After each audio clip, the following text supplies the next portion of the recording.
Índice, capítulo I. ¿De qué trata el sistema? Estudio de la psicología. Imperfección del hombre.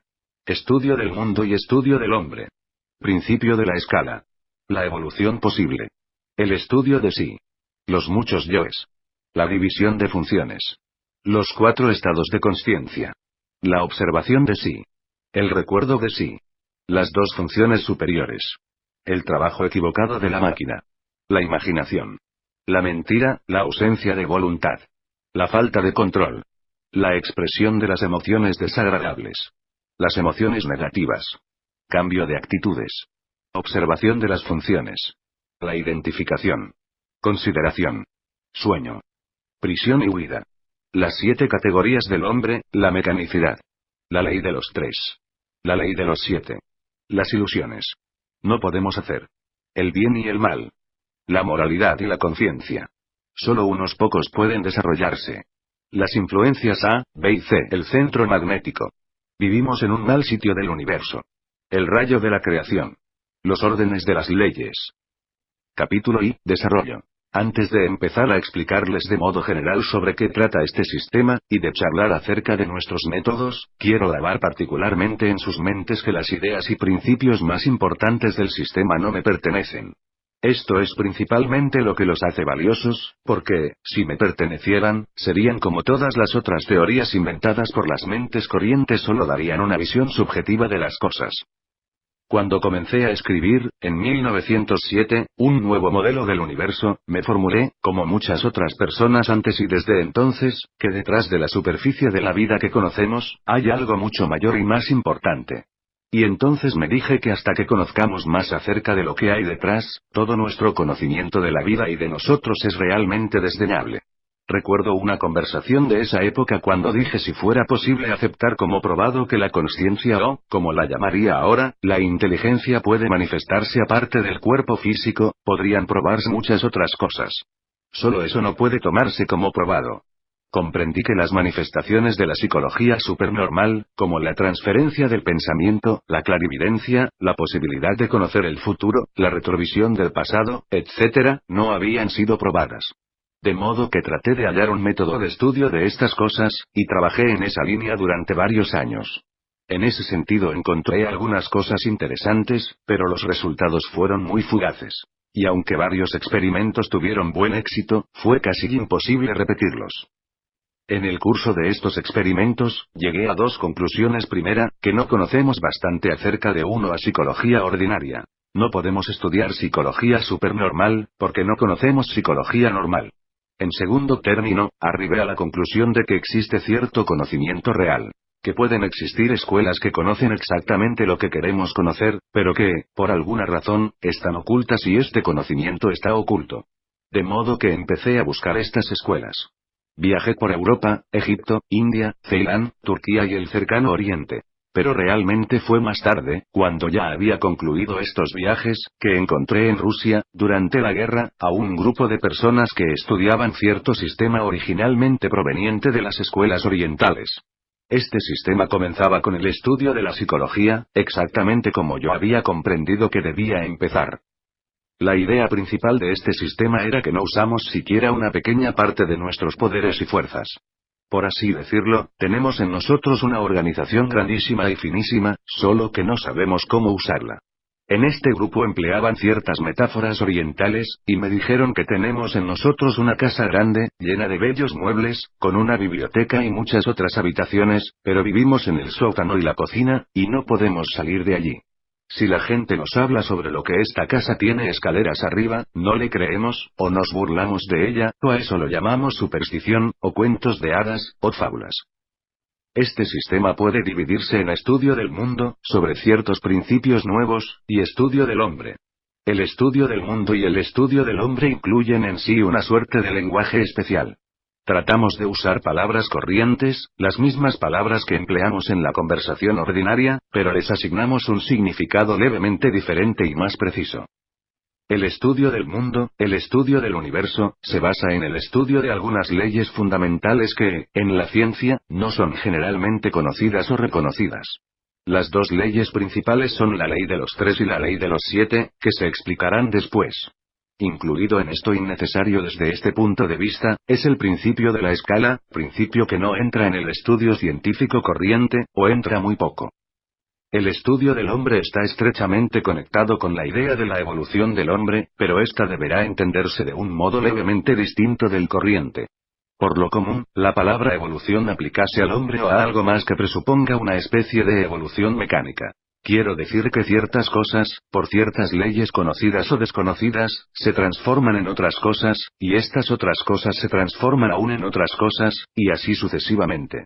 Pero desde el punto de vista de este sistema, tal evolución no existe. No hablo en general, sino específicamente del hombre. La evolución del hombre, si ocurre, solo puede ser el resultado del conocimiento y del esfuerzo. Mientras el hombre solo conozca lo que puede conocer del modo corriente, para él no hay evolución ni la hubo jamás. En este sistema, el estudio serio comienza con el estudio de la psicología, es decir, con el estudio de uno mismo, porque la psicología no puede estudiarse, como ocurre con la astronomía, fuera de uno mismo. El hombre tiene que estudiarse. Cuando me dijeron eso, de inmediato advertí que no tenemos método alguno de estudio de nosotros mismos y ya poseemos muchas ideas equivocadas acerca de nosotros. De modo que comprendí que debemos librarnos de las ideas equivocadas acerca de nosotros y al mismo tiempo encontrar los métodos para estudiarnos. Tal vez comprenden qué difícil es definir lo que significa psicología. Hay tantos significados atribuidos a las mismas palabras en los diferentes sistemas que es difícil tener una definición general. De modo que empezamos definiendo a la psicología como el estudio de uno mismo. Ustedes tienen que aprender ciertos métodos y principios y, de acuerdo con estos principios y usando estos métodos, tratarán de verse desde un nuevo punto de vista. Si empezamos a estudiarnos, con lo primero que tropezamos es con una palabra que usamos más que cualquier otra, y esta palabra es yo. Decimos yo hago, yo estoy sentado, yo siento, yo gusto, yo no gusto, etc. Esta es nuestra principal ilusión, pues el principal error que cometemos acerca de nosotros mismos es considerarnos uno solo. Siempre hablamos de nosotros como yo, y suponemos que nos referimos a la misma cosa todo el tiempo, cuando en realidad estamos divididos en centenares de yoes diferentes. En un momento en que digo yo, habla una parte de mí, y en otro momento en que digo yo, habla otro yo muy distinto. No sabemos que no tenemos un solo yo, sino muchos yoes diferentes, conectados con nuestros sentimientos y deseos, y que no tenemos un yo controlador. Estos yoes cambian todo el tiempo. Uno suprime al otro. Uno reemplaza al otro. Y toda esta lucha compone nuestra vida interior. Los yoes que vemos en nosotros se dividen en varios grupos. Algunos de estos grupos son legítimos, pertenecen a las divisiones correctas del hombre, y algunos de ellos son absolutamente artificiales y creados por el conocimiento insuficiente y por ciertas ideas imaginarias que el hombre tiene acerca de sí mismo. Para empezar a estudiarse es necesario estudiar los métodos de observación de sí, pero eso, a su vez, debe basarse en cierta comprensión de las divisiones de nuestras funciones. Nuestra idea corriente de estas divisiones es muy equivocada. Conocemos la diferencia entre las funciones intelectuales y emocionales.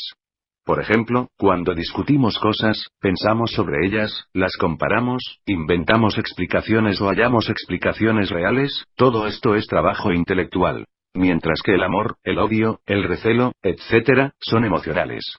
Pero muy a menudo, cuando tratamos de observarnos, mezclamos incluso las funciones intelectuales y emocionales. Cuando realmente sentimos, a eso lo llamamos pensar, y cuando pensamos, a eso lo llamamos sentir. Pero en el curso del estudio aprenderemos de qué modo aquellos difieren. Por ejemplo, hay una enorme diferencia en velocidad, pero después hablaremos más sobre ello. Luego, hay otras dos funciones que ningún sistema de psicología ordinaria divide ni entiende del modo correcto: la función instintiva y la función motora. Lo instintivo se refiere al trabajo interior del organismo, la digestión de la comida, el latido del corazón, la respiración. Estas son funciones instintivas. A la función instintiva pertenecen también los sentidos ordinarios: vista, oído, olfato, gusto, tacto, sensación de frío y calor, cosas como eso. Y esto es todo, realmente. De los movimientos externos, solo los reflejos simples pertenecen a la función instintiva, porque los reflejos más complicados pertenecen a la función motora. Es muy fácil distinguir entre las funciones instintivas y motoras. No tenemos que aprender nada que pertenezca a la función instintiva. Nacemos con la capacidad de usar todas las funciones instintivas. Por el otro lado, las funciones motoras, han de aprenderse en su totalidad. Un niño aprende a caminar, a escribir, etc. Hay una grandísima diferencia entre ambas funciones, puesto que no hay nada inherente a las funciones motoras, y las funciones instintivas son todas inherentes.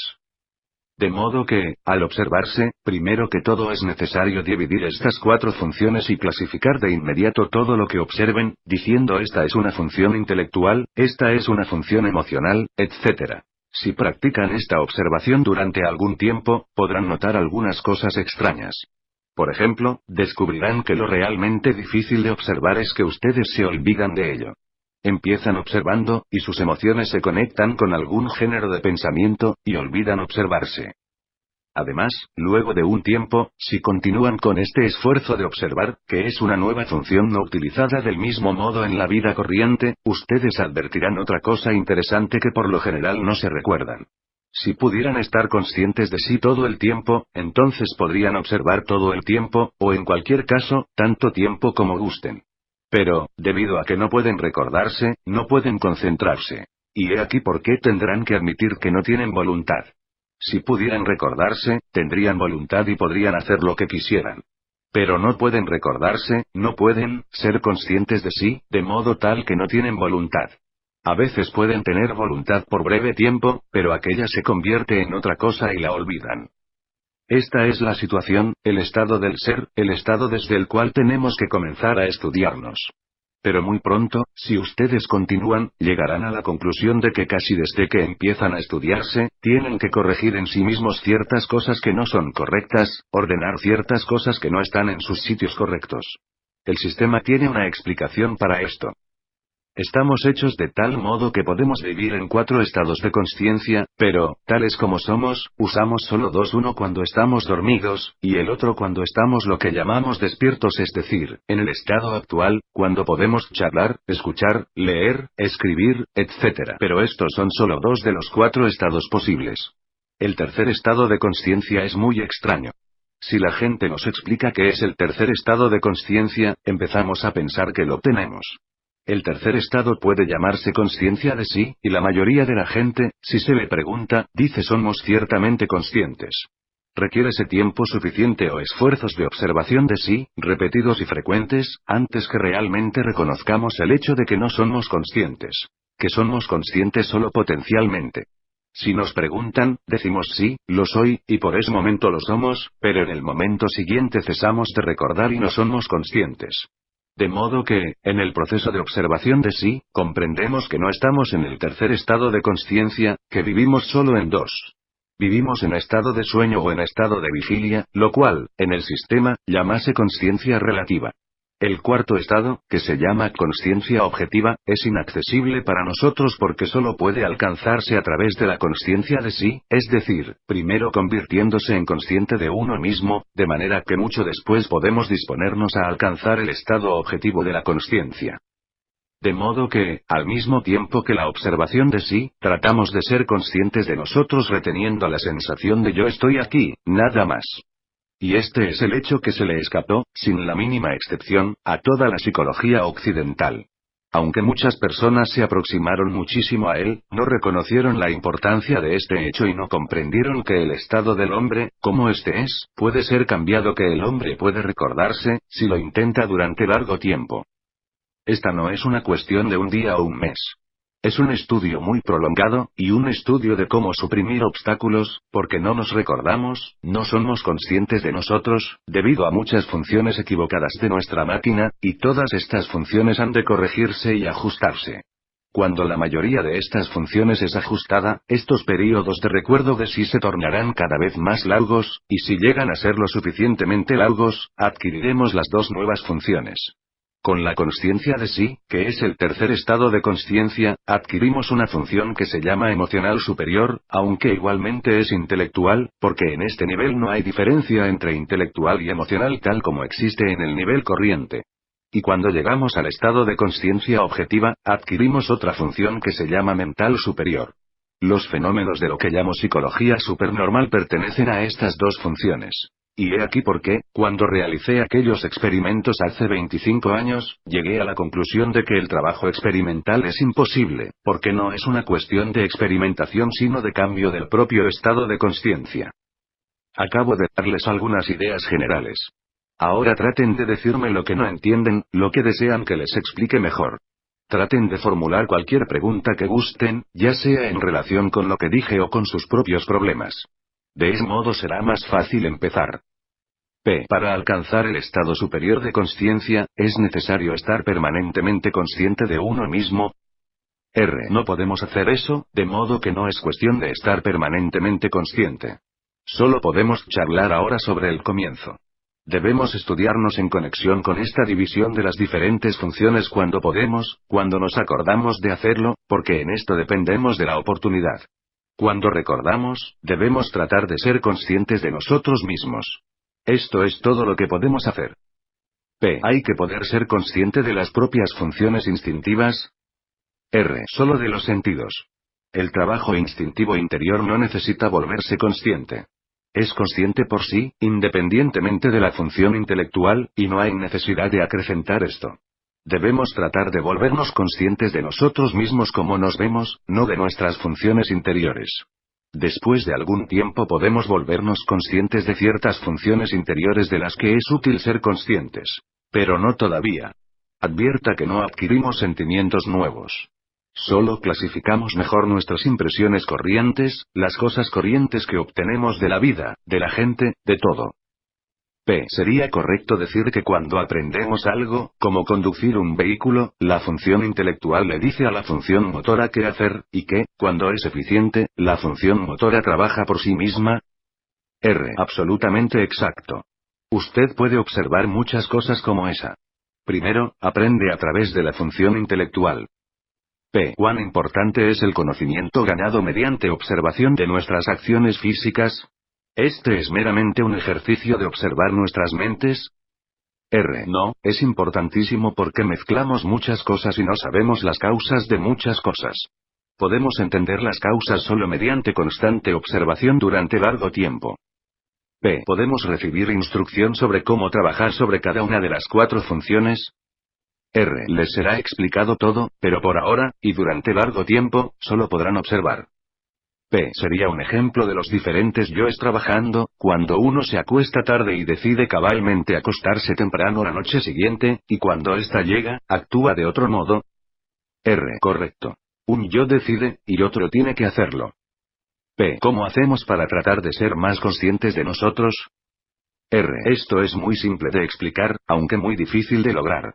No existen ambajes. Un mejor estado solo puede alcanzarse mediante esfuerzo directo, tratando tan solo de ser más consciente, preguntándose lo más a menudo posible ¿yo soy consciente o no? P. Pero ¿cómo se alcanza cierta certidumbre de que el método de usted es correcto? R. Precisamente, comparando una observación con otra. Y luego, charlamos cuando nos encontramos. La gente habla de sus observaciones. Las compara. Yo trato de explicar lo que aquella no puede entender. Hay otra gente que me ayuda. Y de ese modo uno se torna seguro de las cosas corrientes, tal como uno sabe que el pasto es verde. En todo esto no hay cuestión de fe ni de creencia. Totalmente lo contrario, este sistema enseña a la gente a no creer en absolutamente nada. Deben verificar todo lo que vean, oigan y sientan. Solo de ese modo pueden llegar a algo. Al mismo tiempo, deben comprender que nuestra máquina no trabaja perfectamente. Su trabajo dista de ser perfecto, debido a muchas funciones equivocadas, de modo que una parte importantísima del estudio de sí está conectada con el estudio de estas funciones equivocadas. Debemos conocerlas a fin de eliminarlas. Y una de las funciones particularmente equivocadas, que a veces nos gusta, es la imaginación. En este sistema, la imaginación no significa pensamiento consciente o intencional sobre algún objeto o visualización de algo, sino la imaginación que gira sin control ni resultado alguno. Esta insume muchísima energía y tuerce el pensamiento en dirección equivocada. P. Cuando usted dice imaginación, ¿significa imaginar algo que es verdadero, no dibujos? R. La imaginación tiene muchos aspectos. Puede tratarse tan solo de quimeras corrientes o, por ejemplo, imaginar en uno mismo poderes no existentes. Es la misma cosa, trabaja sin control, se mueve sola. P. ¿Cada una es autoengaño? Uno no la toma como autoengaño, imagina algo, luego lo cree y olvida que era imaginación. Estudiando al hombre en su actual estado de sueño, ausencia de unidad, mecanicidad y falta de control, hallamos varias otras funciones equivocadas que son el resultado de su estado en particular, mentirse y mentir a los demás todo el tiempo. La psicología del hombre corriente podría incluso llamarse el estudio de la mentira, porque el hombre miente más que cualquier otra cosa. Y de hecho, no puede decir la verdad. No es tan simple decir la verdad. Uno ha de aprender cómo hacerlo, y a veces eso insume tiempo muy prolongado. ¿Podría explicar qué quiere decir con mentir? Mentir es pensar o hablar sobre cosas que uno no conoce. Este es el principio de la mentira. No significa mentira intencional contar cuentos, como por ejemplo, que hay un oso en la otra habitación. Usted puede ir a la otra habitación y ver que en ella no hay ningún oso. Pero si reúne todas las teorías que la gente esgrime sobre un tópico dado, sin conocer nada de ello, verá dónde comienza la mentira. El hombre no se conoce, no conoce nada. Empero, tiene teorías sobre todo. Estas teorías son mentira en su mayoría. Quiero saber la verdad de lo que es bueno que yo conozca en mi actual estado. ¿Cómo puedo descubrir si es mentira? Para casi todo, usted sabe que tiene métodos de verificación. Pero primero debe saber qué puede conocer y qué no. Eso ayuda a la verificación. Si usted empieza con eso, pronto escuchará mentiras, incluso sin pensar. Las mentiras tienen un sonido diferente, particularmente las mentiras sobre cosas que no podemos saber. Con respecto a la imaginación, si usted piensa en lugar de imaginar, debe ser consciente del esfuerzo todo el tiempo.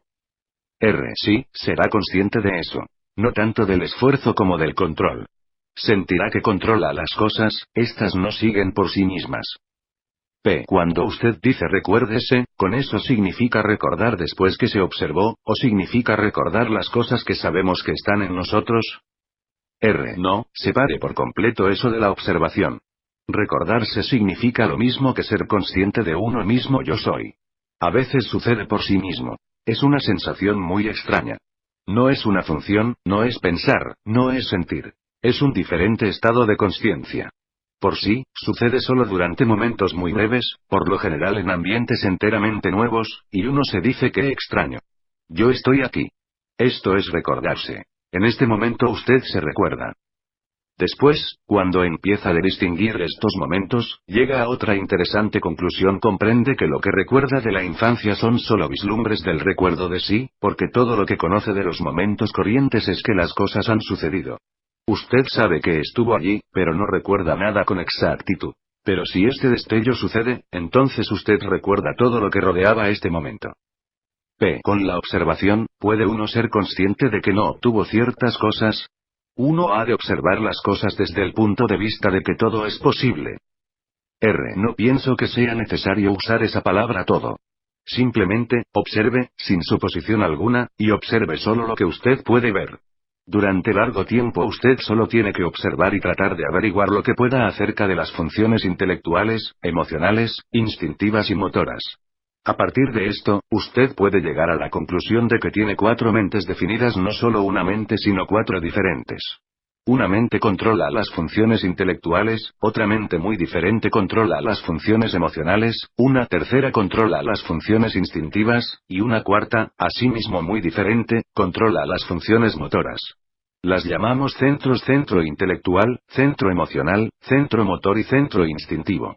Son enteramente independientes. Cada centro tiene su propia memoria, su propia imaginación y su propia voluntad. En el caso de los deseos conflictivos, presumo que si se tuviese bastante conocimiento de uno mismo, se podría ver en eso que no estaban en conflicto. El conocimiento, por sí solo, no es suficiente. Uno puede conocer y los deseos pueden estar aún en conflicto, porque cada deseo representa una voluntad diferente. Lo que llamamos nuestra voluntad, en el sentido corriente, es solo la resultante de los deseos. La resultante a veces alcanza una línea definida de acción, y en otras ocasiones no puede alcanzar línea definida alguna, porque un deseo va por un camino y otro por otro, y no podemos decidir qué hacer. Este es nuestro estado usual. Ciertamente, nuestro designio futuro debe ser llegar a la unidad en vez de ser muchos, como lo somos ahora, porque a fin de hacer algo correctamente, de conocer algo correctamente, de arribar a alguna parte, debemos llegar a ser uno solo. Este es un blanco muy distante, y no podemos empezar a aproximarnos a él hasta que nos conozcamos, porque, en el estado en que ahora nos hallamos, nuestra ignorancia sobre nosotros mismos es tal que, cuando la vemos, empezamos a aterrorizarnos de no poder encontrar nuestro camino en parte alguna. El ser humano es una máquina complicadísima y ha de ser estudiado como una máquina. Comprendemos que, a fin de controlar cualquier clase de máquina, como un automóvil o un motor ferroviario, primero debemos aprender. No podemos controlar instintivamente estas máquinas, pero por alguna razón pensamos que el instinto ordinario es suficiente para controlar la máquina humana, aunque es demasiado complicada.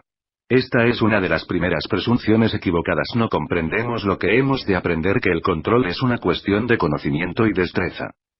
Bien, díganme qué es lo que más les interesa de todo esto, y sobre qué quieren oír más. Yo estaba interesado en la cuestión de la imaginación. Supongo que, en la aplicación corriente del vocablo, uno estaba empleando el significado equivocado. En el significado corriente de la imaginación, el factor más importante se pierde, pero, en la terminología de este sistema empezamos con lo que es más importante. El factor más importante en cada función está bajo nuestro control o no. De modo que, cuando la imaginación está bajo nuestro control, ni siquiera la llamamos imaginación. La llamamos con varios nombres: visualización, pensamiento creador, pensamiento inventivo. Puede encontrar un nombre para cada caso especial. Pero cuando llega por sí misma y nos controla de manera que estamos en su poder, entonces la llamamos imaginación. Además, hay otro aspecto de la imaginación que el entendimiento corriente no capta. Aquel consiste en que imaginamos cosas inexistentes, capacidades inexistentes, por ejemplo.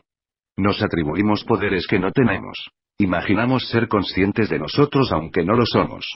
Tenemos poderes imaginarios y conciencia de sí imaginaria, e imaginamos ser uno solo, cuando en realidad somos muchos yoes diferentes. Hay muchas cosas de esa índole que imaginamos acerca de nosotros y los demás. Por ejemplo, imaginamos que podemos hacer, que tenemos alternativa. No tenemos alternativa, no podemos hacer, las cosas simplemente nos suceden. De manera que realmente nos imaginamos. No somos lo que imaginamos ser. ¿Hay alguna diferencia entre imaginación y quimera? Si usted no puede controlar la quimera, eso significa que es parte de la imaginación. Pero no todo de esta. La imaginación tiene muchos aspectos diferentes. Imaginarnos estados inexistentes, posibilidades inexistentes, poderes inexistentes. ¿Podría darme una definición de la imaginación negativa? Imaginar toda clase de cosas desagradables, torturarse, imaginar todas las cosas que podrían sucederle a usted o a otras personas. Cosas como esas. Asume diferentes llenas. Algunas personas imaginan diferentes enfermedades, algunas imaginan accidentes, otras imaginan infortunios. ¿El control de las emociones es un objetivo razonable? El control de las emociones es una cosa dificilísima. Es una parte importantísima del estudio de sí, pero no podemos empezar con el control de las emociones, porque no entendemos bastante acerca de las emociones. Me explicaré. Lo que podemos hacer desde el principio mismo de la observación de la función emocional es tratar de detener una manifestación particular en nosotros mismos. Debemos tratar de detener la manifestación de las emociones desagradables. Para mucha gente, esta es una de las cosas más difíciles, porque las emociones desagradables se expresan con tanta rapidez y facilidad que no es posible atraparlas. Empero, a no ser que usted lo intente, no podrá realmente observarse, de modo que desde el principio mismo, cuando observe las emociones, deberá tratar de detener la expresión de las emociones desagradables. Este es el primer paso. En este sistema, a todas estas emociones desagradables, violentas o depresivas, las llamamos con el nombre de emociones negativas. Como dije, el primer paso es tratar de no expresar estas emociones negativas. El segundo paso es el estudio de las emociones negativas mismas, haciendo listas de ellas, hallando sus conexiones porque algunas de ellas son simples y algunas son compuestas y tratando de entender que son absolutamente inútiles. Suena extraño, pero es importantísimo entender que todas las emociones negativas son absolutamente inútiles, no sirven a ningún propósito útil, no nos familiarizan con cosas nuevas ni nos aproximan a cosas nuevas, no nos dan energía. Solo desperdician energía y crean ilusiones desagradables. Incluso, pueden destruir la salud física. En tercer lugar, luego de cierta cantidad de estudio y observación, podemos llegar a la conclusión de que podemos librarnos de las emociones negativas, de que no son obligatorias. Aquí el sistema ayuda porque muestra que, de hecho, no hay un centro real de las emociones negativas, sino que éstas pertenecen a un centro artificial en nosotros, que creamos en la infancia, imitando a la gente con emociones negativas que nos rodea. La gente incluso enseña a los niños a expresar emociones negativas. Entonces, los niños aprenden aún más por imitación. Imitan a los niños mayores imitan a los adultos, y de ese modo, en edad muy temprana, se convierten en profesores de emociones negativas. Es una gran liberación cuando empezamos a entender que no hay emociones negativas obligatorias. Nacimos sin ellas, pero por alguna razón desconocida nos enseñamos emociones negativas. Para librarnos de las emociones negativas, debemos poder detener su surgimiento. Esto es equivocado, porque no podemos controlar las emociones. Mencioné la diferente velocidad de las distintas funciones. La más lenta es la función intelectual. Luego, vienen las funciones motora e instintiva que tienen una velocidad aproximadamente igual, que es enormemente más rápida que la intelectual. La función emocional debe ser más rápida aún, pero generalmente trabaja a la misma velocidad que la función instintiva. De manera que las funciones motora, instintiva y emocional son muchísimo más rápidas que el pensamiento, y es imposible atrapar las emociones mediante el pensamiento. Cuando nos hallamos en un estado emocional, aquellas se suceden una a la otra con tanta rapidez que no tenemos tiempo para pensar.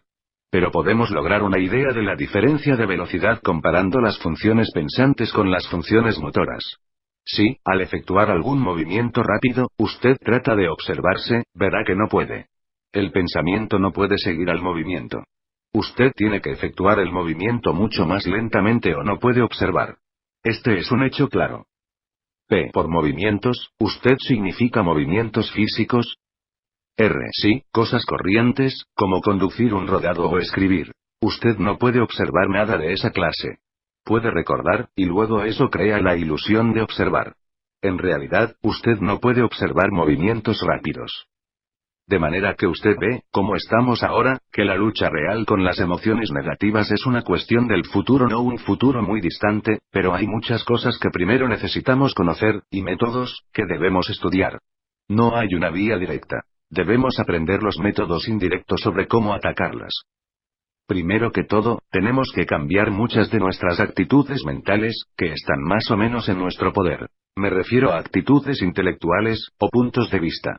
Tenemos demasiados puntos de vista equivocados acerca de las emociones negativas. Las encontramos necesarias, o bellas, o nobles. Las glorificamos, etc. Debemos librarnos de todo eso. De modo que hemos de limpiar nuestra mente en relación con las emociones negativas.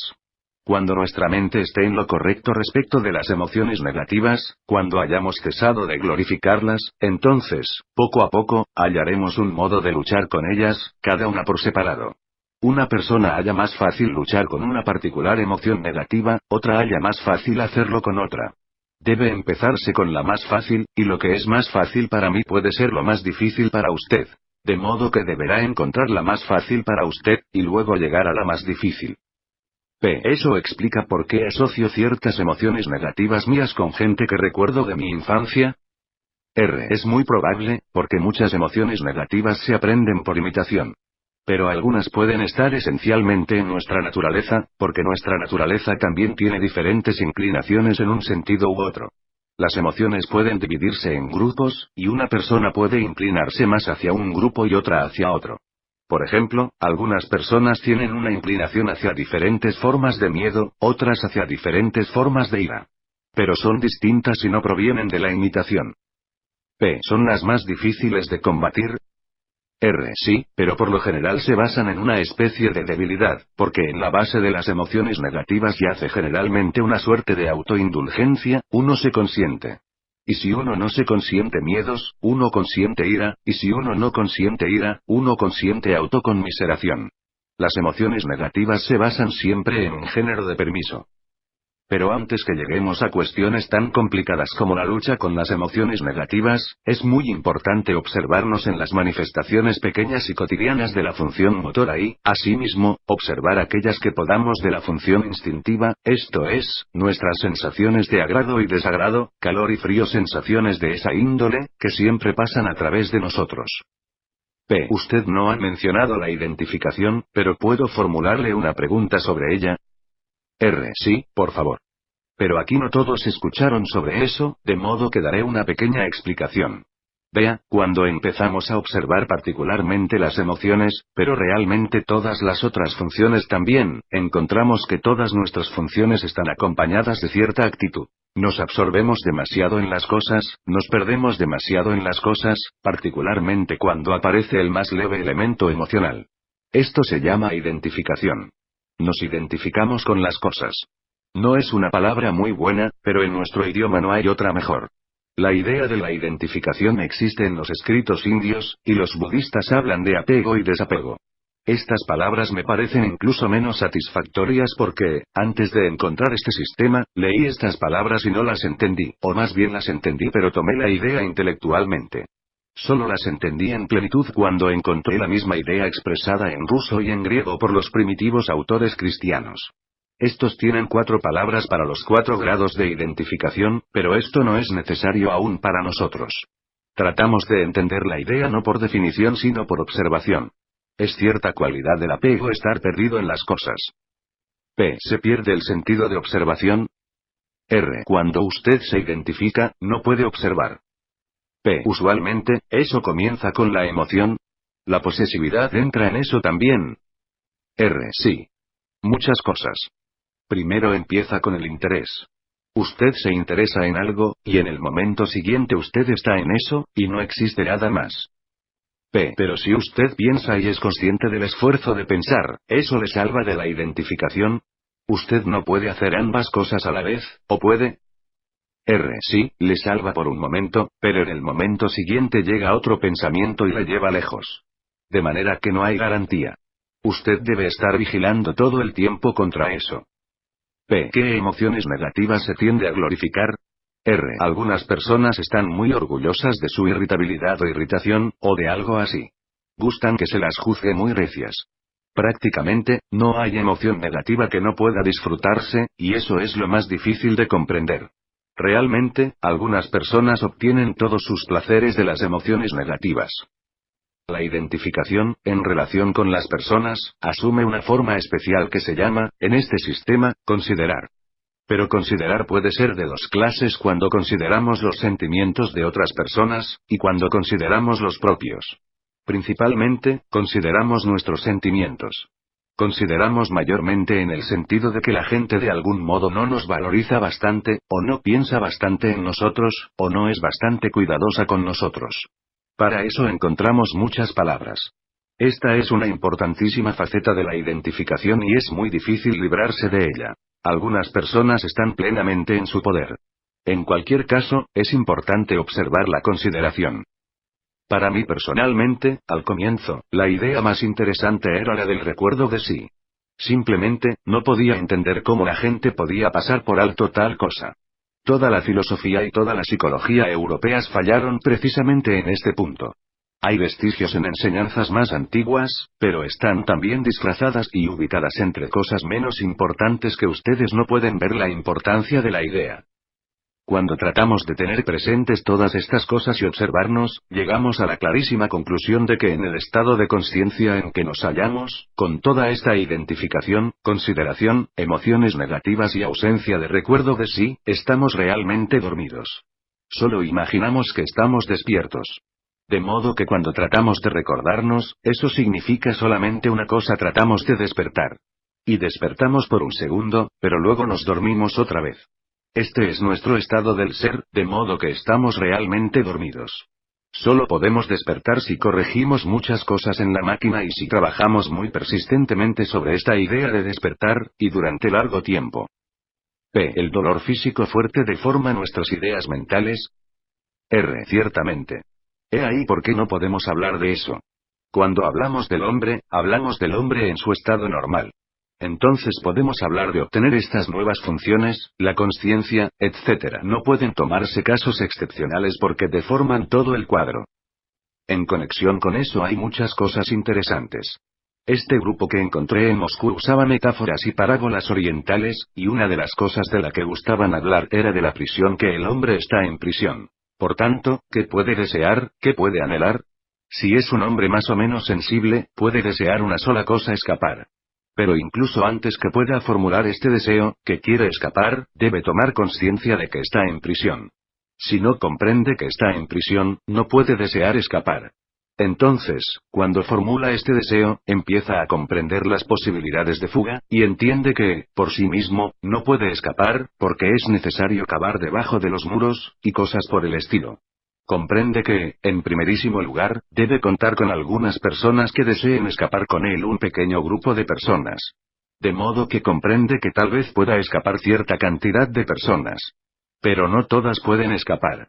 Una no puede, y todas no pueden, pero un número pequeño de personas puede. Además, ¿en qué condiciones? Aquel llega a la conclusión de que es necesario tener ayuda. Sin esta, no pueden escapar. Deben tener mapas, limas, herramientas, etc., por lo que deben contar con ayuda exterior. Esta es exactamente, casi literalmente, la posición del hombre. Podemos aprender cómo emplear las partes de nuestra máquina, que no usamos. Esta prisión significa realmente que estamos sentados en la cocina y el sótano de nuestra casa y no podemos salir. Uno puede salir, pero no por sí mismo. Sin escuela, uno no puede. Escuela significa que hay personas que ya están escapando o, en cualquier caso, están preparándose para escapar.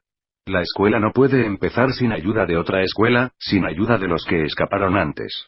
De ellos podemos obtener ciertas ideas, cierto plan, cierto conocimiento. Estas son nuestras herramientas. Repito, todos no pueden escapar. Hay muchas leyes contra ello. Para plantearlo con sencillez sería demasiado perceptible, y eso produciría de inmediato una reacción de las fuerzas mecánicas. P. ¿El deseo de escapar es instintivo? R. No. Solo es instintivo el trabajo interior del organismo. Debe ser intelectual y emocional, porque la función instintiva pertenece realmente a las funciones inferiores, las físicas. Aún, en algunas condiciones, puede haber un deseo físico de escapar. Suponga que hace demasiado calor en la habitación y sabemos que afuera hace frío. Ciertamente podemos desear escapar. Pero comprender que estamos en prisión y que es posible escapar requiere razón y sentimiento. P. Parece difícil, sin mayor observación de sí, saber cuál es su objetivo al escapar. R. Sí, ciertamente. La prisión es solo un ejemplo. Para nosotros, la prisión es nuestro sueño y, sin metáforas, queremos despertar cuando comprendemos que estamos dormidos. Esto debe comprenderse emocionalmente. Debemos entender que en el sueño somos inútiles. Algo puede suceder. Podemos ver imágenes de la vida, ver por qué las cosas ocurren en un sentido u otro, cosas grandes y pequeñas, y comprender que ello ocurre porque las personas están dormidas. Naturalmente, durante el sueño nada pueden hacer. Usted sabe que, en relación con estas ideas y estos métodos, vivimos en un tiempo más bien extraño en un sentido, porque las escuelas están desapareciendo rápidamente. Hace 30 o 40 años, era posible hallar muchas clases de escuelas que ahora prácticamente no existen o son mucho más difíciles de hallar. P. ¿Están desapareciendo en Oriente igual que en Occidente? R. Me refiero a Oriente, por supuesto. En Occidente, cesaron de existir hace ya mucho tiempo. Pero pienso que mejor tendríamos que hablar de las escuelas por separado. Es un tema interesantísimo, porque no sabemos cómo efectuar las divisiones correctas. Hay diferentes clases de escuelas. P. Cuando por primera vez se trata de observar, es mejor escoger un montón de ocupaciones breves que enfrascarse en prolongadas ocupaciones. ¿Eso constituye una diferencia? R. No. Usted debe tratar de observarse en diferentes condiciones, no solamente en las mismas condiciones. P. Entonces, ¿es bueno analizar después? R. No. Hablando en general, al comienzo y durante largo tiempo, no debe haber análisis. A fin de analizar, usted debe conocer las leyes. ¿Por qué las cosas sucedieron de ese modo y no pudieron suceder de otro? De manera que antes que conozca las leyes, es mejor que no trate de analizar. Limítese a observar las cosas como son y trate de clasificarlas más o menos en funciones intelectuales, emocionales, instintivas y motoras. Cada una de estas funciones tiene su propio centro o mente, a través del cual se manifiesta. En conexión con las funciones y estados de consciencia y desde el punto de vista de su evolución posible, el hombre se divide en 7 categorías. Las personas nacen solo en una de las 3 primeras. La persona en quien predomina la función instintiva o motora, y en quien están menos desarrolladas las funciones intelectuales y emocionales, se llama hombre N1. Pero si la función emocional predomina sobre las otras funciones, se llama hombre N2. Y si predomina la función intelectual, es el hombre N3. Más allá de estas 3 clases de hombres, pero no nacido como tal, está el hombre N4. Esto significa el comienzo del cambio, principalmente en la consciencia, pero también en el conocimiento y la capacidad de observación. Luego sigue el hombre N5, que ya ha desarrollado en sí mismo el tercer estado de consciencia, esto es, la consciencia de sí, y en quien trabaja la función emocional superior. Después viene el hombre N6 y, finalmente, el hombre N7, que tiene plena consciencia objetiva, y en quien trabaja la función intelectual superior. ¿Cómo puede reconocerse un hombre superior a nosotros cuando no sabemos qué buscar? Cuando sepamos mejor qué nos falta, cuáles son las cosas que nos atribuimos pero no poseemos, empezaremos a ver algo acerca de eso, aunque concretamente podamos distinguir personas de un nivel superior solo por su conocimiento. Si ellas saben algo que no sabemos, y si nos damos cuenta de que nadie más lo sabe, y que no podría aprenderse de ninguna manera corriente, eso puede servir de guía. Traten de pensar un poco acerca de las características de estas 7 categorías del hombre. Por ejemplo, ¿cuáles podrían ser las características generales del hombre N1, del N2 y del N3? Primero que todo, el sueño. El hombre N1, N2 y N3, antes de empezar a estudiarse en conexión con algún sistema que le da la posibilidad del estudio de sí, pasa toda su vida en el sueño. Esta es la primera característica del hombre N1, N2 y N3. La segunda característica es el hecho que, aunque tienen muchos yoes distintos, algunos de estos ni siquiera se conocen entre sí. El hombre puede tener actitudes, convicciones y criterios enteramente claros y, por el otro lado, convicciones, criterios, gustos y rechazos enteramente diferentes, y uno de ellos no conocer al otro. Esta es una de las principales características del hombre N1, N2 y N3. Los hombres están muy divididos, y no lo saben ni lo pueden saber, porque cada uno de estos yoes conoce solo ciertos yoes que encuentra por asociación. Otros yoes permanecen totalmente desconocidos. Los yoes se dividen según las funciones. Son yoes intelectuales, emocionales, instintivos y motores. En torno de sí, conocen algo, pero más allá no conocen nada, de modo que hasta que el hombre empiece a estudiarse con el conocimiento de esta división, jamás podrá llegar a entender correctamente sus funciones o reacciones. Este sueño del hombre, y esta ausencia de unidad en él, crean otra característica importantísima, y esta es la completa mecanicidad del hombre. El hombre en este estado, el N1, N2 y N3, es una máquina controlada por influencias externas. No tiene posibilidad de resistir estas influencias externas, ni posibilidad de distinguir una de otra, ni posibilidad de estudiarse aparte de estas cosas. Se ve siempre en movimiento, y tiene la vieja y fortísima ilusión de que está en libertad de ir donde quiera, que puede desplazarse según su deseo, e ir a la derecha o a la izquierda. No puede hacer esto. Si se desplaza a la derecha, eso significa que no podría moverse hacia la izquierda. La voluntad es una idea enteramente equivocada. No existe. La voluntad solo puede existir en el hombre que tiene un yo controlador, pero mientras aquel tenga muchos yoes diferentes que no se conozcan uno al otro, tiene otras tantas voluntades diferentes. Cada yo tiene su propia voluntad, no puede haber otro yo ni otra voluntad. Pero el hombre puede llegar a un estado en el que adquiera un yo controlador y en el que adquiera la voluntad. Puede alcanzar este estado solamente desarrollando la consciencia. Estos son los rudimentos de los principios de este sistema. Ahora solo quiero decir una cosa más. Empezamos con la psicología, el estudio de uno mismo, de la máquina humana, de los estados de consciencia, de los métodos de corrección de las cosas, etc. Pero al mismo tiempo, una parte importante del sistema está consagrada a las doctrinas de las leyes generales del mundo. Porque no podemos siquiera entendernos si no sabemos algo de las leyes fundamentales que están detrás de las cosas. El conocimiento científico corriente no es suficiente para esto, porque, así como cuestiones tan importantes como la ausencia del recuerdo de sí fueron pasadas por alto en psicología, de igual modo nuestra ciencia olvidó o nunca supo las leyes fundamentales sobre las que se basa todo. Como dije, todas las cosas en el mundo, grandes o pequeñas, en toda escala, se basan en dos leyes fundamentales, que en este sistema se llaman la ley de los tres y la ley de los siete. La ley de los tres, en una breve descripción, significa que tres fuerzas entran en toda manifestación, en todo fenómeno y en todo acontecimiento. Se llaman, pero estas son solo palabras, porque no expresan sus cualidades positiva, negativa y neutralizante, o activa, pasiva y neutralizante, o aún más simplemente, pueden llamarse primera fuerza, segunda fuerza y tercera fuerza. Estas tres fuerzas entran en todo. En muchos casos, entendemos la necesidad de dos fuerzas, que una fuerza no puede crear una acción, que hay acción y resistencia. Pero, por lo general, no estamos conscientes de la tercera fuerza. Esta se conecta con el estado de nuestro ser, el estado de nuestra consciencia. En otro estado seríamos conscientes de ella en muchos casos en los que ahora no la vemos. A veces, podemos encontrar ejemplos de la tercera fuerza en el estudio científico corriente. Por ejemplo, en la química y la biología podemos hallar la necesidad de una tercera fuerza en la creación de los acontecimientos y fenómenos. Empezamos con el estudio de la psicología. Después hablaremos más acerca de las tres fuerzas y podremos hallar algunos ejemplos de su interacción. Pero es mejor estar preparado y acostumbrarse ahora a la idea de la necesidad del estudio de estas tres fuerzas. La ley de los siete debe también describirse brevemente. Significa que ningún proceso marcha en el mundo sin interrupciones. Para ilustrar esta idea, tomemos cierto periodo de actividad en el que aumentan las vibraciones.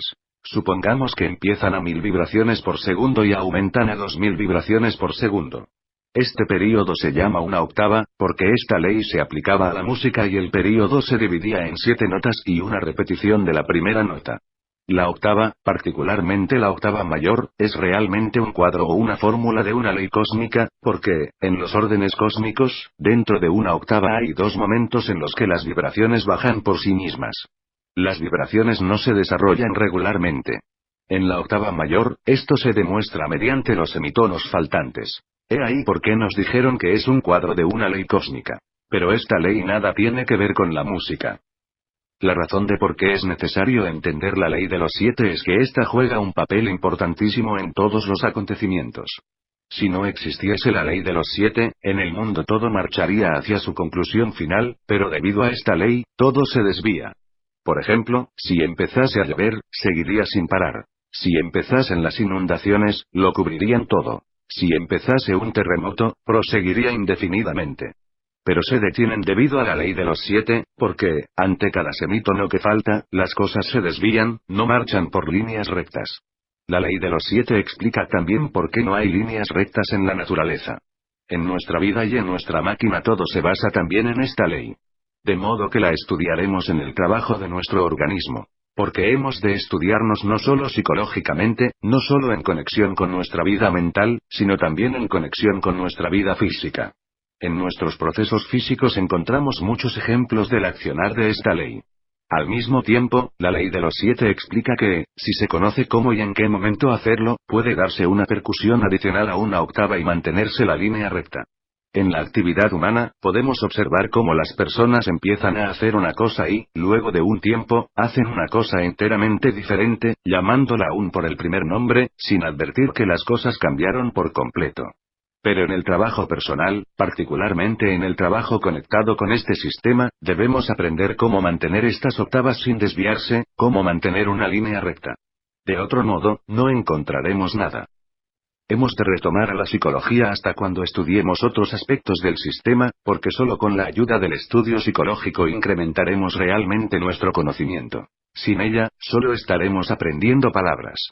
Solo cuando sepamos cómo estudiarnos psicológicamente, en relación con el accionar de nuestras mentes, de nuestra cognición, etc., podremos empezar a aprender algo. Trataré de dar algunos ejemplos de cómo debe empezar el estudio de sí. Ya hemos hablado de la mentira y di una definición posible de la psicología como el estudio de la mentira.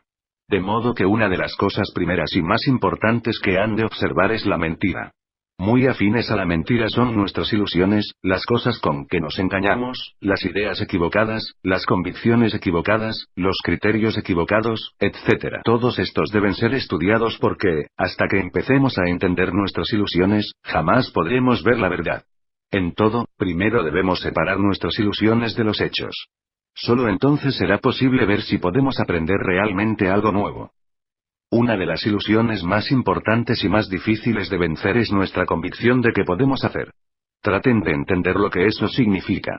Pensamos que elaboramos un plan, decidimos, iniciamos y logramos lo que queremos, pero el sistema explica que el hombre N1, N2 y N3 no puede hacer nada, simplemente le ocurre todo. Eso puede sonar extraño, particularmente ahora en que todos piensan que pueden hacer algo.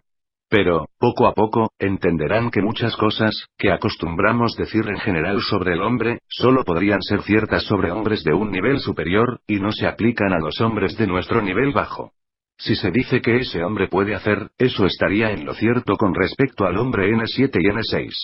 Incluso el hombre N5 puede hacer algo en comparación con nosotros, pero nosotros no podemos hacer nada. También podrían decir que piensan que el hombre tiene conciencia. Eso estaría correcto en relación con el hombre N5, N6 o N7, empezando con el N5, y si dijeran que el hombre tiene conciencia, eso sería cierto en relación con el hombre N4, pero no en relación con el hombre N1, N2 y N3. Debemos aprender a distinguir a qué categoría de hombre se refieren las cosas, porque algunas cosas están bien en relación con una categoría, pero equivocadas en relación con otras. Es importantísimo entender que el hombre no puede hacer, porque esta es la base de nuestra visión de nosotros mismos, y aunque estemos contrariados con nosotros mismos, pensamos que las demás personas pueden hacer. No podemos aceptar completa y plenamente que las cosas suceden mecánicamente y que nadie les da un empujón. Al principio, es difícil ver esto en gran escala, pero lo verá muy pronto en usted. Al estudiarse, si trata de hacer ciertas cosas que generalmente no hace, por ejemplo, si trata de recordarse, si trata de estar consciente de usted mismo, entonces, muy pronto, verá si puede hacer algo o no. Y en la mayoría de los casos, hallará que no puede hacerlo. Si no podemos hacer algo con nosotros mismos como el hombre N1, N2 o N3, ¿deberemos recurrir a algún medio externo si queremos estar conscientes? No hay medios externos a los que podamos recurrir, porque somos mecánicos. No podemos hacer nada, pero hay diferencias en el hacer y la observación de sí las mostrará. Por ejemplo, podemos mostrar alguna resistencia. Podemos tener algún deseo, alguna tendencia, pero podemos mostrar resistencia a ello y podemos seguir resistiendo todos los días. En cosas muy pequeñas tenemos alternativa, de modo que aunque no podamos hacer entre comillas, hay muchas cosas pequeñas que ahora podemos hacer. Por ejemplo, podemos tratar de estar conscientes de nosotros mismos.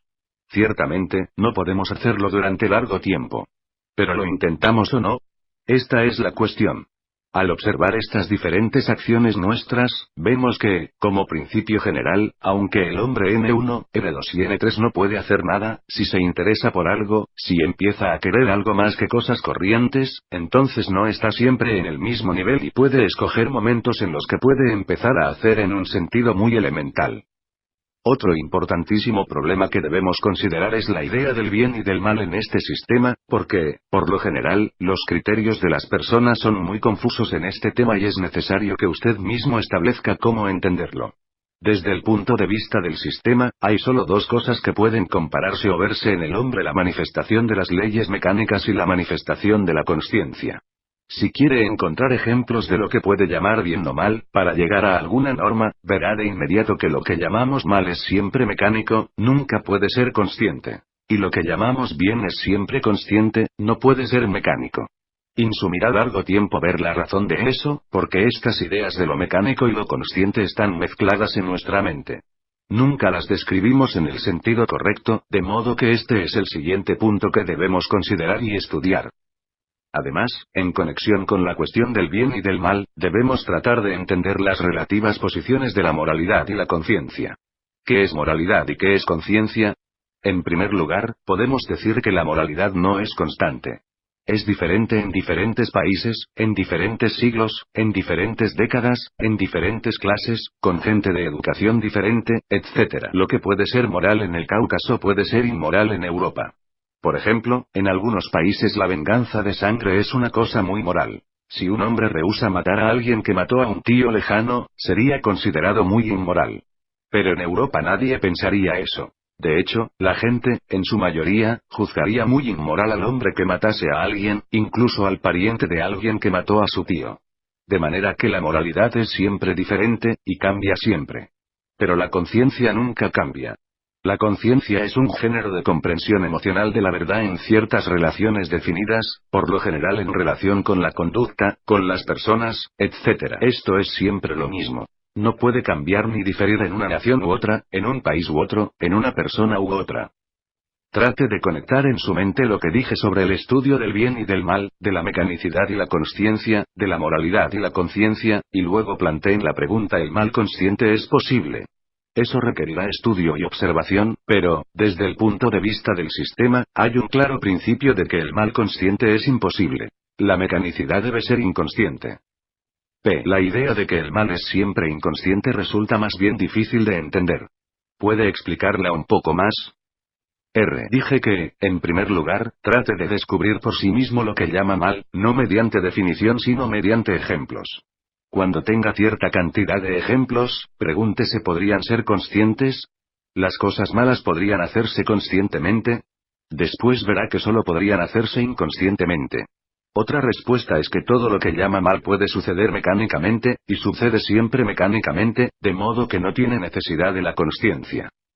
Dije que debemos estudiar las ideas de este sistema principalmente en conexión con la evolución del hombre, y expliqué que, por evolución, debemos entender un proceso consciente y esfuerzos conscientes, continuos y conectados. No hay evolución mecánica como a veces se entiende. La evolución, si es posible, solo puede ser consciente, y el principio de la evolución es siempre la evolución de la consciencia, no puede ser la evolución de nada más. Si la consciencia empieza a evolucionar, otras cosas empiezan a crecer y evolucionar. Si la consciencia permanece en el mismo nivel, todo lo demás permanece en el mismo nivel. Hay varias cosas que es importante entender desde el principio mismo en relación con la evolución. Primero, que de la grandísima cantidad de hombres N1, N2 y N3, solo poquísimos pueden convertirse en N4, N5, N6 y N7, o siquiera empezar. Eso debe entenderse muy bien, porque si empezamos a pensar que todos pueden evolucionar, cesamos de entender las condiciones necesarias para el inicio de la evolución, como se las describí en el ejemplo de la prisión. ¿Todas las razas humanas tienen la misma posibilidad de desarrollo? Esa es una pregunta interesante. Me planteé esta pregunta cuando por primera vez afronté este trabajo, y me dijeron que había sido discutida en escuelas importantísimas en un período importantísimo, y que luego de efectuar todos los experimentos posibles a este respecto, llegaron a la conclusión de que, desde el punto de vista del desarrollo posible, no hay diferencia entre las razas blanca, amarilla, negra, cobriza y roja. En la actualidad, las razas blanca y amarilla predominan, mientras que en el pasado hacían lo propio una de las otras. Por ejemplo, la esfinge nos recuerda a un negro, no a un europeo. En conexión con lo que dijo sobre el bien y el mal, ¿un seguidor de este sistema puede tomar parte en la guerra? Esa es una cuestión suya propia. No hay prohibiciones ni condiciones externas. ¿Pero podría conciliar las dos cosas? Nuevamente, es su asunto personal. Este sistema particular deja muy libre al hombre. Este quiere crear la consciencia y la voluntad. Ni la consciencia ni la voluntad pueden crearse siguiendo ciertas restricciones externas. Uno debe ser libre. Usted debe entender que las cosas externas son las que menos importan. Las cosas internas son importantes, la guerra interna. Hay muchas cosas, que me parecen malas, que soy capaz de cometer. Usted no puede tomarse como ejemplo porque solo podría tomar ejemplos del mal que ya cometió. De modo que es mejor tomar la idea en general. Encuentre todos los ejemplos posibles, no me refiero a accidentes o errores, porque muchos delitos son accidentales, pero tome todo lo que podemos definir como mal intencional, y verá que este no necesita consciencia. Una sola acción mecánica, y todo sigue. Eso crea la ilusión de la alternativa. Esa es la máxima ilusión, la ilusión de hacer y la ilusión de la alternativa. Estas cosas pertenecen a un nivel superior. Empezando en el N4, uno ya comienza a tener alternativa, pero los hombres N1, N2 y N3 tienen poquísima alternativa. ¿Usted no diría que el estudio de la magia negra fuera mal consciente? ¿Conoce a alguien que la estudiara, con excepción de las personas que leen libros con láminas terroríficas y que se engañan? Si usted se impone deliberadamente el trabajo de engañar a otra persona, ¿no se trata de mal deliberado? Es muy probable que usted no pudiera hacer nada en su auxilio. Existiría tal presión de las circunstancias o algo así, que usted no podría obrar de otro modo. Todos estos son problemas difíciles y lleva largo tiempo acostumbrarse, porque estamos acostumbrados a pensar en el sentido equivocado. Por ejemplo, cuando miramos los acontecimientos históricos, tomamos como conscientes precisamente aquellas cosas que no pueden ser conscientes, y las cosas que pueden ser conscientes las tomamos como mecánicas, como una especie de proceso. Ahora bien, si volvemos a esta idea de que solo poquísimos pueden desarrollar y hallar en sí mismos las posibilidades ocultas, surge naturalmente la pregunta: ¿qué determina la diferencia? ¿Por qué algunas personas tienen una oportunidad y algunas personas no la tienen? Es absolutamente cierto que algunas personas no tienen oportunidad desde el principio mismo. Nacen en circunstancias tales que no pueden aprender nada, o son defectuosas en algún sentido. De modo que excluimos a las defectuosas porque no hay nada que decir sobre ellas. Nos interesan las que están en circunstancias normales, y que ellas mismas deben ser normales, con posibilidades corrientes de aprender, entender, etc. Ahora bien, de estas personas solo poquísimas serán capaces de dar siquiera el primer paso en el sentido del desarrollo. ¿Cómo y por qué esto es así? Todas las personas, en las condiciones corrientes de la vida, viven bajo dos clases de influencias. Primero, están las influencias creadas en la vida, el deseo de riqueza, de fama, etc., a las que llamamos influencias A. Segundo, hay otras influencias que provienen de la vida externa, que trabajan en las mismas condiciones, aunque son diferentes, y a estas influencias las llamamos B. Alcanzan al hombre en forma de religión, literatura o filosofía. Estas influencias, de segunda clase, son conscientes en su origen. Las influencias A son mecánicas desde el principio. El hombre puede encontrarse con estas influencias B o pasar por ellas sin advertirlas, o puede oírlas y pensar que las entiende, usar las palabras y, al mismo tiempo, no comprenderlas realmente para nada. Estas dos influencias determinan realmente el ulterior desarrollo del hombre. Si el hombre acumula influencias B, los resultados de estas influencias cristalizan en él. Uso la palabra cristalizar en el sentido corriente y forman en él cierta clase de centro de atracción que llamamos centro magnético. La masa compacta de la memoria de estas influencias le atrae en cierta dirección, o le hace girar en cierta dirección. Cuando el centro magnético se forma en el hombre, le será más fácil atraer para sí más influencias B, no distrayéndose con las influencias A. Entre las personas corrientes, las influencias A pueden insumirles una buena parte de su tiempo, de modo que nada quede para las demás influencias, y difícilmente son afectadas para nada por las influencias B. Pero si el centro magnético del hombre crece, entonces, luego de algún tiempo, aquel se encuentra con otro hombre, o con un grupo de personas, de quienes puede aprender algo diferente, algo que no está incluido en las influencias B, y que llamamos influencia C. Esta influencia es consciente en origen y acción, y solo puede ser transmitida mediante instrucción directa. Las influencias B pueden llegar a través de libros y obras de arte, y cosas por el estilo, pero la influencia C solo puede llegar mediante contacto directo. Si un hombre, en quien creció el centro magnético, se encuentra con un hombre o un grupo a través del cual entra en contacto con la influencia C, eso significa que ha dado el primer paso. Entonces hay para él una posibilidad de desarrollo. P. ¿Qué significa el primer paso? R. Eso está conectado con la idea de un sendero o camino. Lo que es importante comprender es que el camino no comienza en el nivel corriente de la vida. Empieza en un nivel superior.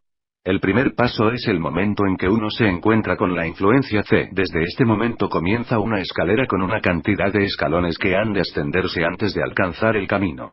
El camino no empieza en el fondo, sino solo después de haber ascendido el último escalón. P. ¿A qué llama hombre normal? R. Puede parecer paradójico, pero no tenemos otra definición. Significa un hombre que puede desarrollarse.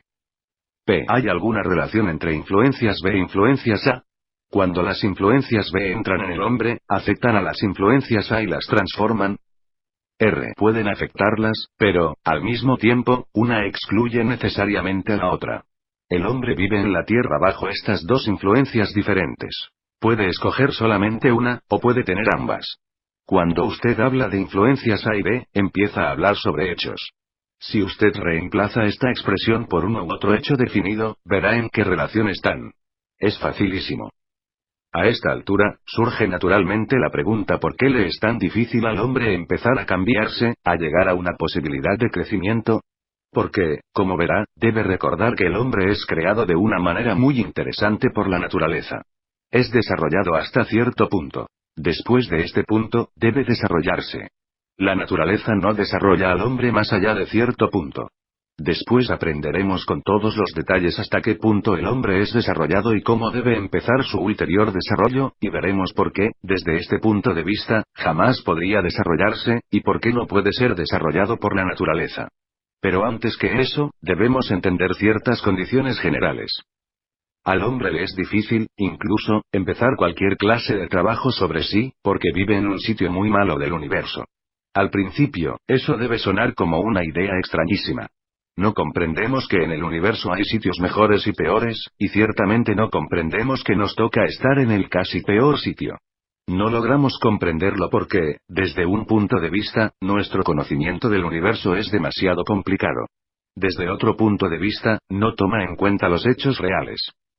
Si observamos el sitio más próximo a nosotros en el universo, comprendemos que vivimos en la Tierra, y que la Luna está bajo la influencia de la Tierra. Al mismo tiempo, vemos que la Tierra es uno de los planetas del sistema solar, que hay planetas mayores, probablemente más poderosos que la Tierra, y que todos estos planetas, tomados juntos, deben afectar y controlar de algún modo a la Tierra. Siguiendo en la escala, viene el Sol, y comprendemos que el Sol controla todos los planetas y la Tierra al mismo tiempo. Si usted piensa desde este punto de vista, tendrá ya una idea diferente del sistema solar, aunque en estas cosas no hay nada nuevo, es solo una cuestión de cómo relacionar una cosa con otra. La Tierra es uno de los planetas del sistema solar, y el Sol es una de las estrellas de la Vía Láctea. Más allá de eso, podemos tomar todos los mundos posibles. Esto es todo lo que conocemos desde el punto de vista corriente. Como un término puramente filosófico, podemos añadir a eso una condición o relación de las cosas que llamamos el absoluto, un estado en el que todo es uno. Ahora podemos expresar esta relación de la Luna con la Tierra, de la Tierra con los planetas, etc., de un modo ligeramente diferente. Absoluto. Inicio desconocido de todo. Todos los mundos. Todas las galaxias similares o distintas de nuestra galaxia. Todos los soles. Nuestra galaxia. Nuestro Sol. Nuestro sistema solar. Todos los planetas. Todos los planetas del sistema solar. La Tierra. La Luna. Mirando desde arriba hacia abajo, podemos empezar a entender la vasta diferencia en escala si comparamos todos los soles con nuestro Sol, o la Tierra con todos los planetas. Podemos entender que están en cierta definida relación de escala uno con otro. La más pequeña es la Luna, y más allá de la Luna no conocemos nada. La totalidad de esto se llama el rayo de la creación. Hay otros rayos, porque este rayo no incluye a todo el universo, pero puesto que vivimos en la Tierra y aquel atraviesa la Tierra, pertenecemos a este rayo de la creación. Por este diagrama resulta claro lo que significa estar en un mal sitio del universo. El peor sitio es la Luna, pero la Tierra es casi tan malo. Es como vivir cerca del Polo Norte, lo cual explica por qué tantas cosas son difíciles en la Tierra. Sobre eso no podemos cambiar ni hacer nada, podemos adaptarnos, y de esa manera podemos eludir muchas cosas que de otro modo no podríamos eludir. Pero no debemos permitir que nuestra imaginación se escape y nos diga que podemos huir por completo. Solo deseo agregar una cosa. Por razones que son difíciles de explicar por ahora, en el rayo de la creación todos estos mundos están conectados entre sí. Las influencias pasan de lo superior a lo inferior, pero entre los planetas y la Tierra hay una grieta. A fin de unir esta grieta de modo que las influencias de todos los planetas puedan llegar a la Tierra, fue inventado cierto instrumento. Es una especie de película sensible que rodea a la Tierra, es decir, la vida orgánica sobre la Tierra. De modo que las plantas, los animales y los hombres sirven a una finalidad definida. Sirven para la comunicación entre la Tierra y los planetas. Con la ayuda de la vida orgánica que puede recibirlas y retenerlas, las influencias planetarias penetran en la Tierra. Este es el significado y la razón de la vida orgánica sobre la Tierra. P. Usted presume la vida orgánica solo en la Tierra. ¿Presume que en los otros planetas no hay nada? R. No, de ninguna manera, pero nos interesa la vida orgánica sobre la Tierra, porque estamos en la Tierra, y somos parte de la vida orgánica sobre la Tierra, de modo que solo hablamos de la Tierra. Todos los otros planetas los tomamos juntos como una masa, pero sobre la Tierra hablamos de manera diferente. Este es el principio de la escala. Cuanto más próximo a usted está algo, más cercano está su estudio a la escala plena. Si usted estudia esta habitación, necesita saber cuántas personas vienen y cuántas sillas se precisan. Usted estudia pormenorizadamente, pero si toma la casa solamente, no necesita conocer tales pormenores. Y si toma la calle, es asimismo diferente. En el mismo sentido, estudiamos el rayo de la creación sobre diferentes escalas. Hablamos de la vida orgánica sobre la Tierra, pero no hablamos de la vida orgánica sobre cualquier otro planeta. No tenemos modo de estudiar eso, excepto sobre la Tierra. Le daré unos pocos pormenores más sobre el rayo de la creación que le explicarán lo que signifiqué cuando dije que la Tierra es un mal sitio en el universo. Recordará que antes dije que teníamos que llegar al estudio de las leyes fundamentales del universo, y dije que las dos leyes que debíamos estudiar serían la ley de los 3 y la ley de los 7, y luego mencioné también el principio de la escala. Ahora se ha encontrado ya con este principio y entiende que no estudiamos todo en la misma escala. Este es realmente el punto más débil de la ciencia corriente. Los científicos tratan de estudiarlo todo sobre la misma escala, sin entender que eso no es necesario. De hecho, totalmente lo contrario. Para todos los fines prácticos, debemos aprender a estudiar las cosas sobre diferentes escalas. Debemos retornar a la ley de los 3. Recordará cómo se explicó, que todo lo que ocurre es el resultado de la acción de 3 fuerzas, y que 2 fuerzas no pueden producir por sí mismas efecto alguno. Trataré de conectar esta idea con el rayo de la creación. El absoluto es el mundo 1, pues las 3 fuerzas que hay en él totalizan 1. Por su propia voluntad y conciencia, el absoluto crea los mundos. Allí todo es intencional y cada fuerza que hay en él ocupa cada lugar. Esto es incomprensible para nosotros. En el mundo siguiente, el mundo 3, están las mismas 3 fuerzas, solo que ya están divididas. Estas 3 fuerzas producen, a su vez, mundos de los que tomamos 1, pero este mundo 6 es diferente del mundo 3,